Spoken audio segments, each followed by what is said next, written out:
प्राण नाथ सुत दो, मोरे प्राण नाथ सुत दो। तुम मुनि पिता आन नहीं को, तुम मुनि पिता आन नहीं को। तुम मुनि पिता आन नहीं को, तुम मुनि पिता आन नहीं को। राम लक्ष्मण दोनों को आज सौंप दिया विश्वामित्र जी के हाथ में।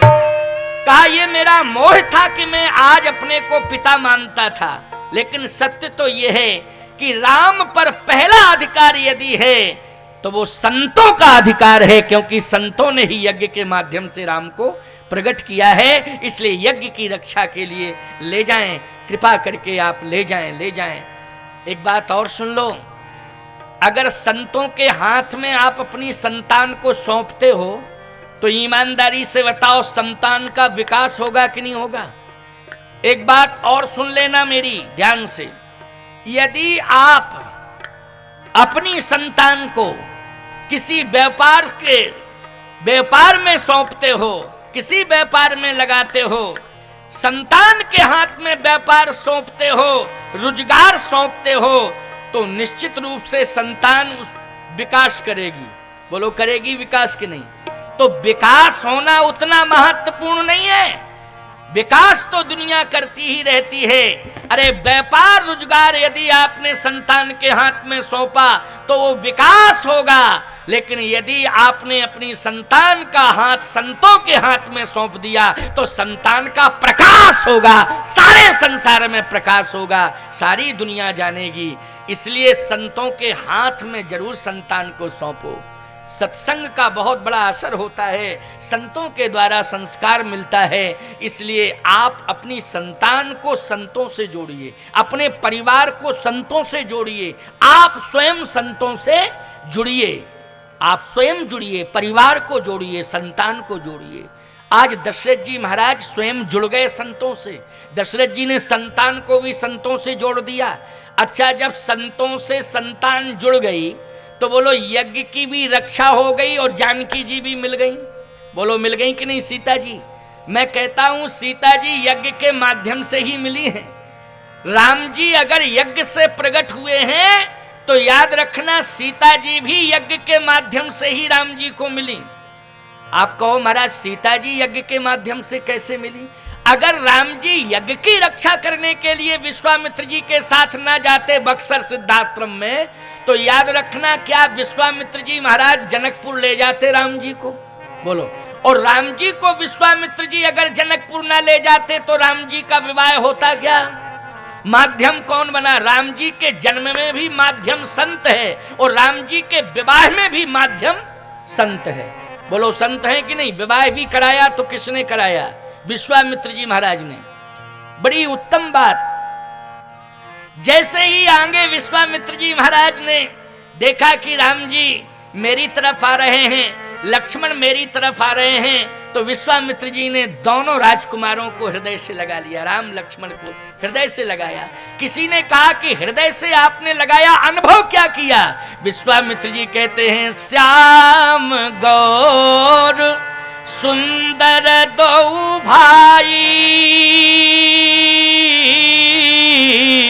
ओ विश्वामित्र महानिधि पाई। विश्वामित्र जी ने कहा कि आज मुझे महानिधि मिल गई। देखो भैया, धन मिल जाता है तो ये निधि है, लेकिन यदि परमात्मा मिल जाए तो ये महानिधि है।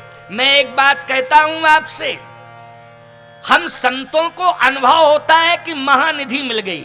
एक राजा होता है, उसे निधि मिलती है, जब निधि मिल जाती है तो वो राजा हो जाता है, लेकिन जब परमात्मा मिल जाता है तो वो महाराजा हो जाता है प्यारे।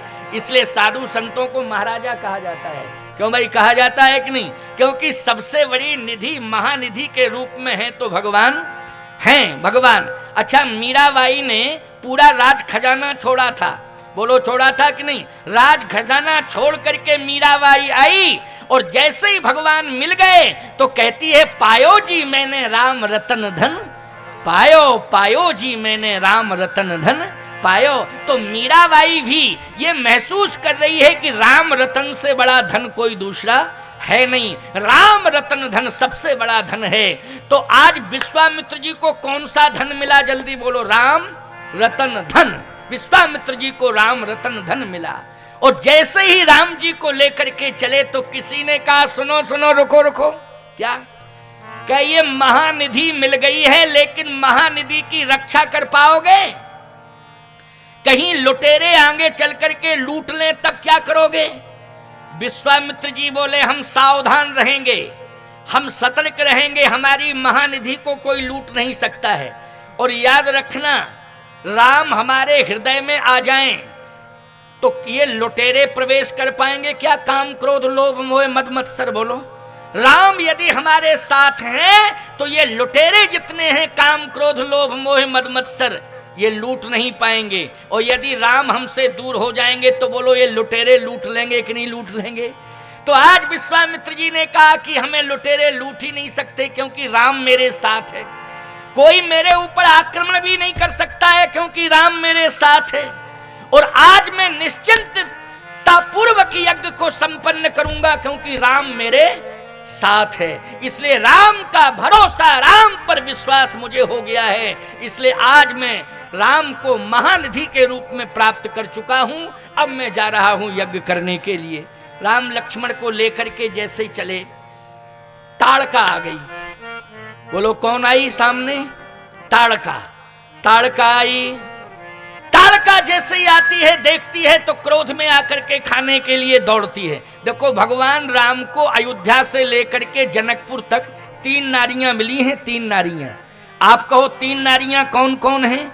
एक तो नारी के रूप में ताड़का मिली, दूसरी नारी के रूप में अहिल्या मिली, और तीसरी नारी के रूप में सीता जी मिली। क्यों भाई, मिली कि नहीं मिली? अच्छा, राम जी ने तीनों के साथ अलग अलग व्यवहार किया। क्या? ताड़का आई तो मरण किया, अहिल्या आई तो तरण किया, और सीता जी आई तो वरण किया है। इसलिए 3 नारियां मिली, तीनों के साथ भगवान का अलग अलग व्यवहार हुआ। बोलो हुआ कि नहीं हुआ? ताड़का आई तो भगवान ने क्या किया? गोस्वामी जी कहते चले जात मुनि दीन दिखाई, और सुन ताड़का क्रोध कर धाई, एक ही बाण प्राण हर लीना, ओ दीन जान तहि निज पद दीन। ताड़का का मरण कर दिया। अब जैसे ही ताड़का का मरण हुआ, विश्वामित्र जी समझ गए कि यज्ञ की रक्षा निश्चित हो जाएगी, क्योंकि ताड़का मर गई। अब यज्ञ की रक्षा निश्चित होगी। लेकिन जैसे ही राम जी को सिद्धाश्रम में लेके पहुंचे, भगवान राम ने कहा महाराज घबराने की जरूरत नहीं है। क्या करूं राम? यज्ञ करिए ना, यज्ञ करिए, आप घबरा क्यों रहे हैं? प्रात कहा अरे मुनि सन रघुराई, और निर्भय जग करो तुम जाई। का आप निर्भीक होकर के यज्ञ करिए, डरने की कोई जरूरत नहीं। विश्वामित्र जी ने कहा आप कह रहे हो तो मैं यज्ञ करता हूं। और जैसे ही यज्ञ प्रारंभ किया तो सुन मारीच निशाचर कोही, और ले सहाय धावा मुनि द्रोही, और बिन फर बाण राम तहि मारा, सतजो जन गा सागर पारा, पावक सर सुबाहु पुनि मारा, वो अनुज निशाचर कटक संहारा। मारीच को बिना फल के बाण से, फर नहीं था, बिना फल का बाण था, बिना फल के बाण से समुद्र के उस पार भेज दिया मारीच को। लेकिन सुबाहु को अग्निबाण से जला दिया। अब ईमानदारी से बताओ, मारीच दोष है कि नहीं और सुबाहु दुख है? अच्छा बोलो, दोष को मारा जाता है कि दोष को दूर किया जाता है? जल्दी बोलो। दोष को मारा नहीं जाता है, दोष को। अच्छा एक बात बताओ, जिसके अंदर दोष है उसी को मार दोगे क्या? उसी को मार दोगे जिसके अंदर दोष है। सावधान, प्रयास ये किया जाता है कि इसका दोष दूर हो जाए, ये बच जाए। क्यों भाई? यही प्रयास किया जाता है ना कि इसके अंदर जो दोष है वो दोष दूर हो जाए, ये बच जाए। तो